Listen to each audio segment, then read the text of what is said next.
Welcome back again, and let us start our journey to a new chapter, to a new topic. The topic that we are going to discuss today is emerging emerging idea in organizations as well as in personal relationship.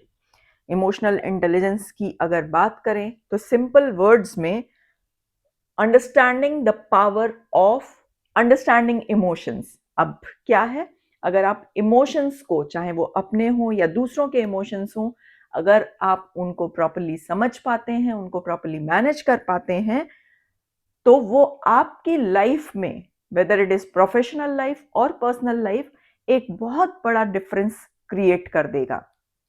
You will be much much better than your existing और present self अगर आप emotionally intelligent हैं। तो अगर emotional intelligence को describe करने जाएं तो ये एक साइकोलॉजी, एक मेंटलिटी है या एक माइंडसेट है जिसमें आप न सिर्फ अपने इमोशंस को समझते हैं बल्कि आप दूसरों के इमोशंस को भी समझते हैं। सेल्फ रिकॉग्निशन वो वाला पार्ट है जहां पर आप अपने इमोशंस को पहचानना शुरू करते हैं, आप उनको समझते हैं और उनको मैनेज करते हैं। कई बार इन डिफरेंट सिचुएशंस हम अपने इमोशंस को नेम ही नहीं कर पाते। Name in what sense? Mood upset है लेकिन क्यों है? एम आई एंग्री, एम आई फ्रस्ट्रेटेड, या मैं किसी और माइंडसेट में हूं, मुझे खुद को समझ में ही नहीं आता है।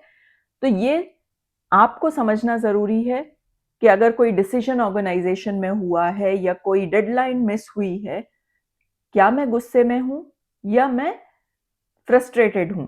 सबसे पहले आपको ये अपने इमोशन को रिकॉग्नाइज करना, उसको समझना, एंड देन बात आती है कि आप उसको हैंडल कैसे करते हैं, मैनेज कैसे करते हैं क्लैरिटी के साथ। नेक्स्ट है सोशल परसेप्शन।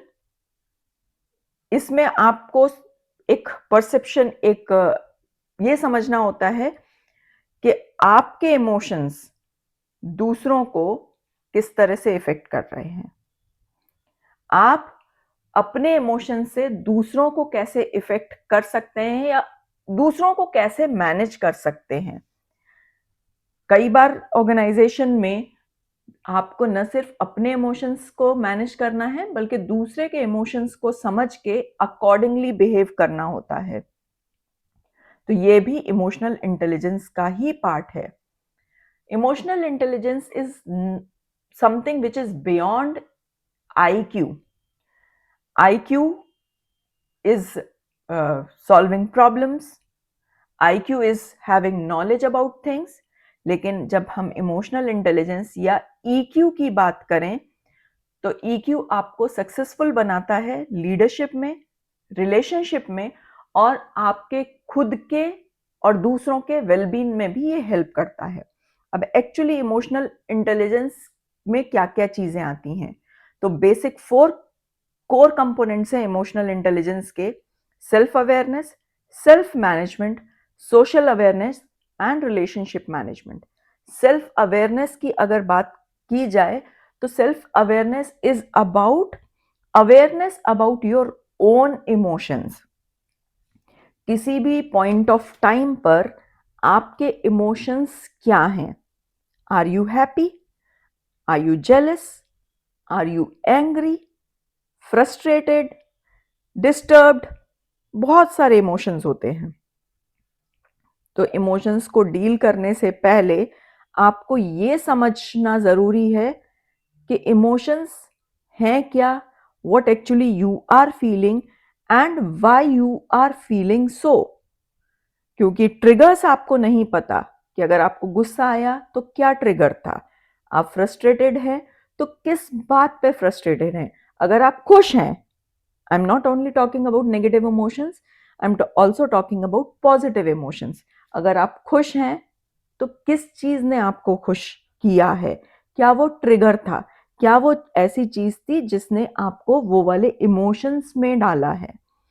तो सबसे पहले क्या है, आप अपने खुद के इमोशंस को समझिए।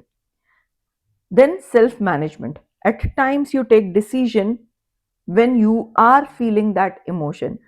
गुस्से में हैं, किसी को डांट दिया, फ्रस्ट्रेटेड हैं, अपना फ्रस्ट्रेशन किसी के साथ झगड़ा करके निकाल लिया, अगर खुश हैं, आपने किसी को ओवर प्रॉमिस कर दिया।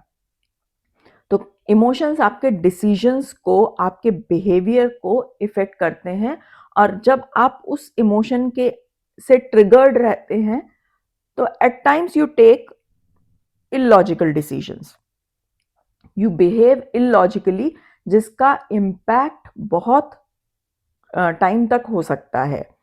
किसी को आपने डांट दिया, किसी पे चिल्ला दिया, किसी से झगड़ा कर दिया, कन्फ्लिक्ट होगा, कन्फ्लिक्ट मैनेजमेंट प्रोसेस, और वो बहुत लंबी चीज चली जाएगी।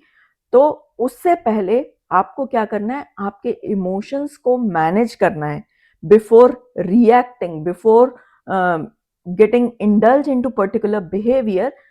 आपने एक बार अपने इमोशंस को समझ लिया, now you need to manage your emotions and behave accordingly.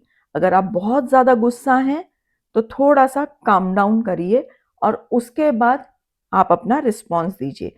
अगर आप बहुत खुश हैं तो इम्पल्सिवली कुछ प्रॉमिस करने से पहले थोड़ा सा लोअर डाउन कीजिए आपके वो हाई लेवल ऑफ हैप्पीनेस को, and then commit something. Next is social awareness.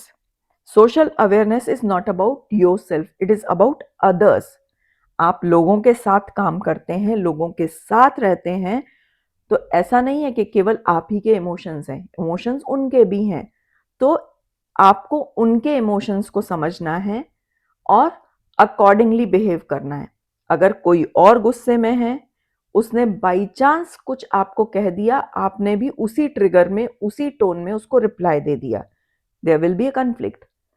If someone is sad, why the person is sad, demoralize है, डिमोटिवेटेड है, तो उसके रीजन को समझ के अकॉर्डिंगली बिहेव करना। परेशान है, find out why the person is in that condition. Understand feelings, understand emotions of others, not superficially but deeply, so that you can act accordingly. That is social awareness and empathy. अगर आप अपने emotions को समझ रहे हैं, अगर आप दूसरे के इमोशंस को समझ रहे हैं, तो इन चीज़ों का इस्तेमाल करके आप रिलेशनशिप मैनेज कर सकते हैं, अपने इंटरैक्शंस मैनेज करते हैं, कम्युनिकेशन मैनेज कर सकते हैं। तो relationship management is managing your relation so that you will be out of conflict. अपने इंटरैक्शंस को इस तरह से रखना है जिससे कन्फ्लिक्ट अराइज ना हो, कहीं कोई गलत बिहेवियर ना हो किसी के साथ। So these are 4 basic component of emotional intelligence. Self awareness क्या है? रियल टाइम ऑब्जर्वेशन, आप उस मोमेंट में क्या फील कर रहे हैं, डर, घबराहट, नर्वस, दुखी, गुस्सा, frustrated, what actually you are feeling. You need to observe your emotion. अब रियल टाइम ऑब्जर्वेशन क्यों जरूरी है? आप किसी और के लिए नहीं कर रहे हैं, या आप अपने खुद के लिए कर रहे हैं। बॉस ने कुछ कह दिया या बॉस ने किसी दूसरे व्यक्ति को प्रमोट कर दिया, आपको नहीं किया। आर यू जेलस और you angry? You need to understand that. आपको खुद को ऑब्जर्व करना है और उस पर्टिकुलर इमोशन को किस चीज ने ट्रिगर किया है, उस चीज को भी पहचानना है, जिससे नेक्स्ट टाइम अगर सेम कंडीशन आए तो आप अकॉर्डिंगली रिस्पॉन्ड करो।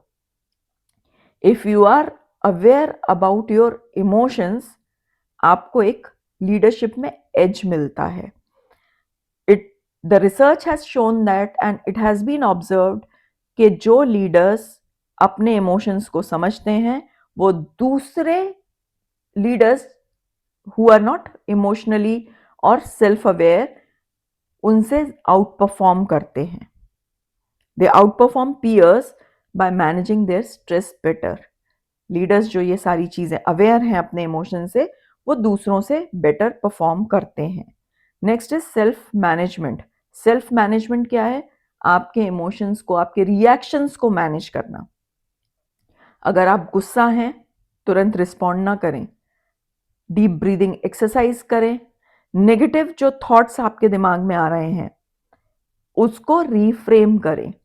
जैसे बॉस ने किसी और को प्रमोशन दिया, इस कंडीशन में आपको नेगेटिव थॉट्स आ सकते हैं। आपको वो नेगेटिव थॉट्स की जगह उन थॉट्स को रीफ्रेम करना है। आप अपने बारे में नेगेटिव चीजों को ना सोचें। जैसे मैं कैपेबल नहीं हूं की जगह शायद मुझे इंप्रूवमेंट की जरूरत है। नेगेटिव को आपने पॉजिटिव में कन्वर्ट कर लिया। या बॉस उसको ज्यादा पसंद करता है, मुझको नापसंद करता है, इसको आपने रिफ्रेम किया कि शायद उसने ज्यादा अच्छे से परफॉर्म किया था, मुझे एक स्टेप ऊपर जाने की जरूरत है। So whatever your negative thoughts are, उसको रिफ्रेम कीजिए। और ये रिफ्रेम कब होगा? जब डीप ब्रीदिंग एक्सरसाइज से आप अपने दिमाग को थोड़ा सा शांत कर लेंगे। पेशेंस प्रैक्टिस कीजिए। जब प्रेशर है, रिएक्टिव मोड में नहीं आना है, रिस्पॉन्स के मोड में आना है। Response means taking some time, thinking about your communication और डिसीजन, और उसके बाद कम्युनिकेट करना। बेनिफिट्स क्या हैं? फ्लेक्सिबिलिटी आपकी इंप्रूव होती है। You can manage different type of emotion, different type of condition easily, और नेगेटिव चीजों से उबरने की क्षमता आपकी बढ़ जाती है। रिसर्च स्टडीज हैव शोन कि 90% जो टॉप प्रोफेशनल्स हैं उनकी इमोशनल मैनेजमेंट स्ट्रैटेजीज बहुत अच्छी होती हैं, उनकी सेल्फ मैनेजमेंट स्किल्स बहुत अच्छी होती हैं। Next is social awareness and empathy. Social awareness, आपके सराउंडिंग में जो लोग हैं उनके इमोशंस के बारे में भी आपको समझ में आना चाहिए। फेशियल एक्सप्रेशन से, बॉडी लैंग्वेज से, उनके बिहेवियर से आपको उनके इमोशंस अगर समझ में आते हैं तो आपका पर्सपेक्टिव चेंज हो सकता है। हो सकता है कोई व्यक्ति परेशान है इसलिए उसने ऐसा कह दिया। अगर सिंपल ये बात आपको समझ में आ गई तो कन्फ्लिक्ट नहीं होगा और आप अकॉर्डिंगली रिएक्ट करेंगे। एम्पैथी बेसिकली रिलेशनशिप्स को इम्प्रूव करती है। अलग अलग पर्सपेक्टिव को अगर समझते हैं, अगर आप उनसे बात करके उनकी इमोशंस को सॉर्ट आउट करने की कोशिश करते हैं तो ये आपके कनेक्शंस डेवलप करते हैं। अवेयर कैसे हो सकते हैं आप लोगों के बारे में? उनको ऑब्जर्व कीजिए, उनको सुनिए। अगर आप उनको, उनकी बातों को ढंग से सुनेंगे, आप उनके इमोशंस को इजीली समझ जाएंगे। Different type of non verbal cues भी आप समझ सकते हैं जिससे आपको उनके बारे में पता पड़ जाएगा। Again, case studies and research have shown कि जो मैनेजर या टीम लीडर एम्पैथेटिक है उसकी टीम में कन्फ्लिक्ट्स कम होते हैं और एम्प्लॉय बहुत अच्छे से, बहुत मोटिवेटेड, बहुत हाई मोरल के साथ उस टीम में काम करते हैं। Last but not the least is relationship management.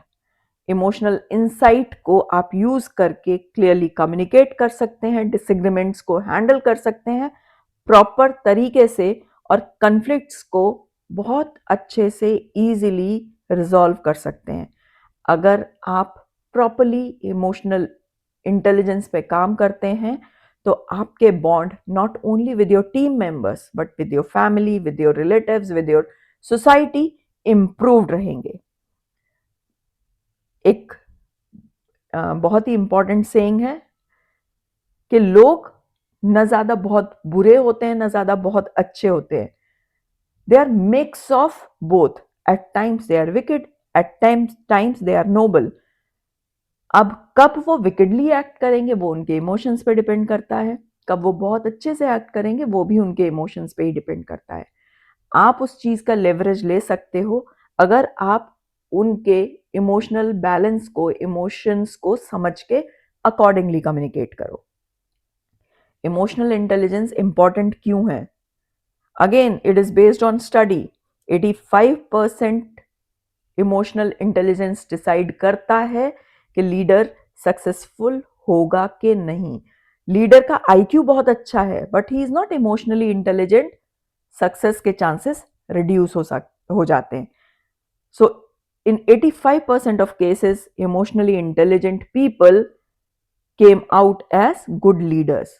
आपके करियर ग्रोथ को ये 3 टाइम्स इंक्रीज कर सकता है एंड नो डाउट आपकी लाइफ पर 100% इम्पैक्ट आएगा, क्योंकि अगर आप इमोशनली इंटेलिजेंट हैं तो team work, decision making skills और आपकी खुद की मेंटल वेलबींग इंप्रूव होगी।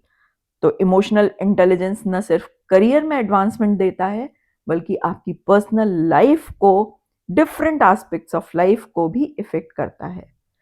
आप इमोशनली इंटेलिजेंट कैसे बन सकते हैं? माइंडफुलनेस प्रैक्टिस कीजिए, जर्नलिंग, मेडिटेशन, ये सारी चीजें बूस्ट करती हैं सेल्फ अवेयरनेस को। अगर आप दूसरों से बात करते हैं तो आप दूसरों के इमोशंस को भी समझ सकते हैं और आपके इमोशंस के बारे में भी लोगों के पर्सपेक्टिव आपको पता पड़ सकते हैं। Then start acting empathetically. लोगों की बातें सुनिए, उनका पर्सपेक्टिव एक्चुअल समझने की कोशिश कीजिए और हेल्दी कोपिंग स्ट्रैटेजीज के हेल्प से आप अपने इमोशंस को बहुत अच्छे से मैनेज कर सकते हैं। So this is all about emotional intelligence. Thanks for watching. अगर आपको कंटेंट पसंद आ रहा है तो लाइक कीजिए, शेयर कीजिए ये वीडियो उनके साथ जो इमोशनल इंटेलिजेंस के बारे में जानना चाहते हैं एंड प्लीज डू सब्सक्राइब। किसी और टॉपिक के बारे में समझना है तो कमेंट बॉक्स में जाकर कमेंट कीजिए। Thank you once again.